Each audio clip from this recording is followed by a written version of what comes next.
खबर मिल रही है। गुजरात के गिर सोमनाथ में बुलडोजर कार्रवाई पर रोक।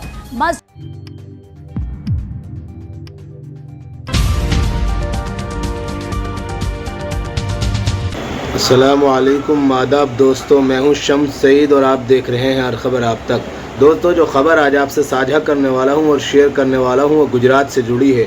दरअसल आपको बता दें कि पिछले दिनों 9 मसाजिद और दरगाहों को रात के अंधेरे में सुबह अर्ली मॉर्निंग उनको बुलडोज़र चला दिया गया था और उन सबको शहीद कर दिया गया था, जिसको लेकर वहाँ के जो जमीयत उलमा हिंद है और ज़िम्मेदार लोग हैं वो सुप्रीम कोर्ट पहुँची थी, क्योंकि ये सुप्रीम कोर्ट के आदेश के बाद ये डेमोलिशन किया गया था, ऐसा बताया जा रहा है।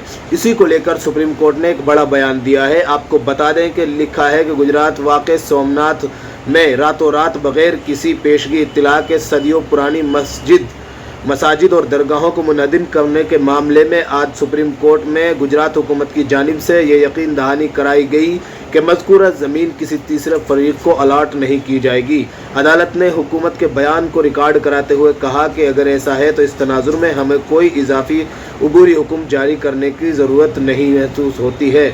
अभी इस ताल्लुक़ से वहाँ के जो ज़िम्मेदार हैं उनका एक बयान वायरल हो रहा है। आपको बता दें कि उन्होंने इसको अपनी बड़ी जीत करार दिया है और सुप्रीम कोर्ट का ये कहना बहुत बड़ी बात है कि वो सुप्रीम कोर्ट की जो ज़मीन है वो किसी तीसरे फरीक को अलॉट नहीं की जाएगी। ये गुजरात सरकार ने यकीन दहानी कराई है।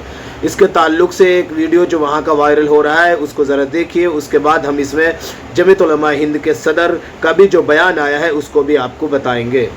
28 सितंबर की रात को 12:30 बजे एक फ़ोन आया कि यहाँ इस तरह डिमोलिशन जारी किया है अभी। तो उस वक्त तो हकीम साहब को भी लोगों ने फ़ोन किया, हमारे एडवोकेट जो हैं, और उन्होंने भी फिर रब्त किया। तो तय ये हुआ कि भाई इसको किसी तरह लोगों की मदद करनी चाहिए, और वहाँ के लोगों को भी काफ़ी फ़ोन आ रहे थे। तो हमने हमारे एडवोकेट ताहिर हकीम साहब से मशवरा किया और लोगों को अहमदाबाद बुला के उनसे मशवरा किया और उसको हमने हाई कोर्ट में चैलेंज किया। जबकि वहाँ की एक कमेटी है जिसने डेमोलेशन जो हो रहा है वो कंटेम्प्ट ऑफ कोर्ट है, क्योंकि उससे पहले सुप्रीम कोर्ट ने ये कहा था कि 1 अक्टूबर तक कोई डिमोलेशन नहीं होगा, और ये 28 को शुरू हुआ था, वो यहाँ मामला था। तो हकीम साहब ने और हमारे जो वकला थे उन्होंने ये तय किया कि हम हाई कोर्ट में इसके लिए पिटीशन करें, और हमने हाई कोर्ट में की।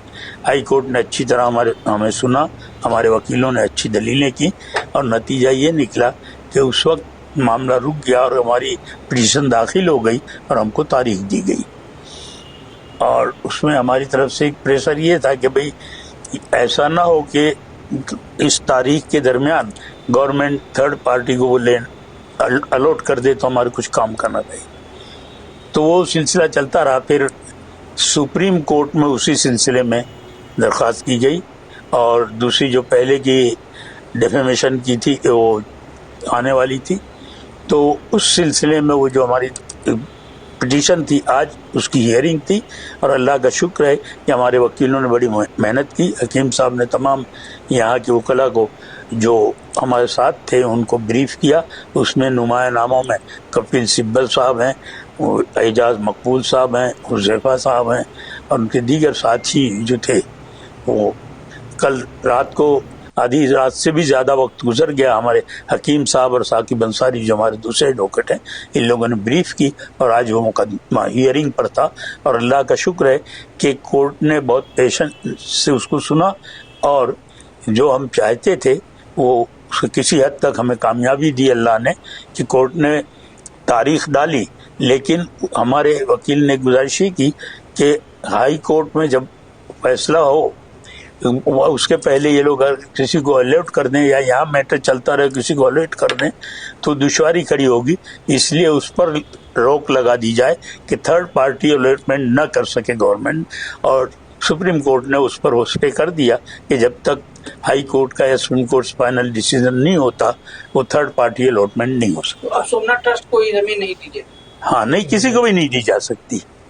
थर्ड पार्टी से मतलब उसमें सोमनाथ ट्रस्ट भी हो सकता है, दूसरे और मरीन बोर्ड का भी वो चाहते थे, वो किसी को भी लैंड अलॉट नहीं की जा सकती। और हमारे लिए बड़ी कामयाबी की बात है।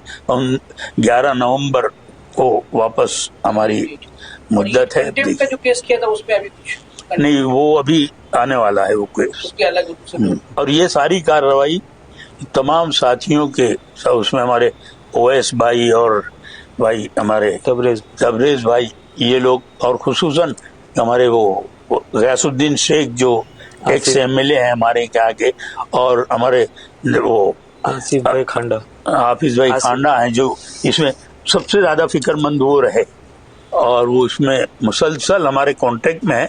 जहां भी जरूरत हो वो कहते हैं किसी तरह आप वो मत करो, हम इस काम को कर रहे हैं। और नुसरत भाई पंजा जो हैं वो हमारे साथ हैं, और जमीयत उलमा गुजरात इस केस को मुकम्मल तौर पर देख रही है। इंशाअल्लाह हमें कामयाबी नसीब इंशाअल्लाह। આજે કોર્ટમાં જે અમારી અપીલ હતી અને જે અમારે કહેવાની વાત હતી એ હતી કે જ્યાં સુધી કોર્ટમાં અમારી આ સુનવાઈઓ ચાલે કે જે કાંઈ પણ થાય, પણ આ જગ્યા કોર્ટ એ અમને કીધું કે આ જગ્યા ત્રીજી કોઈ પણ પાર્ટીને એલોટ ન કરી શકે એવી અમારી અપીલ હતી, અમારી અપેક્ષા હતી।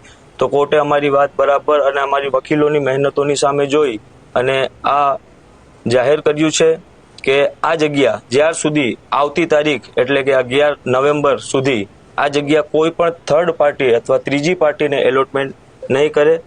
આગળ જે કંઈ પણ થશે તેનો કોર્ટમાં જ ફેસલો થશે। तो आपने वो वीडियो देख लिया जिसमें साफ तौर पर वो तमाम तर चीज़ों को और तमाम तर बातों को स्पष्टली तौर पर सबको बता रहे हैं और सबके सामने पेश कर रहे हैं कि किस तरह से रात के अंधेरे में इन तमाम तर मसाजिदों और दरगाहों को अवैध बताकर डेमोलिश कर दिया था, इन पर बिल्डोज़र चला दिया गया था। और हिंदुस्तान की तारीख में तकरीबन पहली बार ऐसा हुआ था कि कई सारी तकरीबन दर्जन भर मसाजिदों और दरगाहों पर एक साथ बिल्डोज़र चला हो। इसी के ताल्लुक से जमीयत उलमा हिंद के जो सदर हैं मौलाना महमूद मदनी, उन्होंने भी जो है इसका खैर मकदम किया है और कहा है कि कदीम इबादत गाहें हमारे मुल्क की तहजीब और विरासत का हिस्सा हैं, जिन्हें महफूज रखने की ज़रूरत है। मौलाना मदनी ने कहा कि सोमनाथ में जो कुछ हुआ है उससे पूरे भारत में मुसलमानों की दिल आज़ारी हुई है। हुकूमतों को किसी भी का भी घर इस तरह नहीं गिराना चाहिए कि वो इंसाफ की बजाय जुल्म की तारीफ में शामिल हो जाएं। जहाँ तक इबादत गाहों का मामला है तो उनसे मज़ीद हसासियत वाबस्ता है। जमीयत उलमा गुजरात के नाज़िम आला प्रोफेसर निसार अहमद अंसारी ने कहा कि हमने 1 अक्टूबर को इस निज़ाम के ख़िलाफ़ गुजरात हाई कोर्ट में अर्ज़ी दाखिल की थी, लेकिन हुकूमत इस सरजमीन को किसी तीसरे फरीक को ना दे के बाजियाबी मुश्किल इस ज़मीन को किसी तीसरे फरीक को ना दे, क्योंकि उसके बाद इसकी बाजियाबी मुश्किल हो जाएगी। इसी खदशे से हम सुप्रीम कोर्ट आए हैं। अब हमें सुप्रीम कोर्ट से जो राहत मिली है वो उम्मीद अफजा है। हमने इनका बयान भी आपको सुनाया है जिसमें वो अपनी तमाम तर बातों को स्पष्टली तौर पर रखते हुए समझ में आपके आ गया होगा कि किस तरह से वो तमाम तर चीज़ों को साफ तौर पर रख रहे हैं और कह रहे हैं कि सुप्रीम कोर्ट का ये आदेश जारी करना कि वो जो ज़मीन है उसमें जो है गुजरात सुप्रीम कोर्ट पहुंचने के बाद जो गुजरात सरकार है उसने जो ये यकीन दहानी कराई है अपने आप में बड़ी जीत है। आपको बता दें कि अब इन मसाजिद और दरगाहों पर जो बिल्डोज़र चला है उसकी अगली तारीख 11 नवंबर को रखी गई है। दोस्तों, जैसा कि आप देख रहे हैं लगातार देश में जगह जगह मसाजिदों पर दरगाहों पर अवैध बताकर और मुसलमानों के घरों पर बिल्डोज़र चलाए जा रहे हैं। फ़िलहाल इन तस्वीरों में इतना ही दोस्तों, आगे फिर मुलाकात होगी आपसे किसी ऐसी खबर के साथ। तब तक के लिए जय हिंद, धन्यवाद।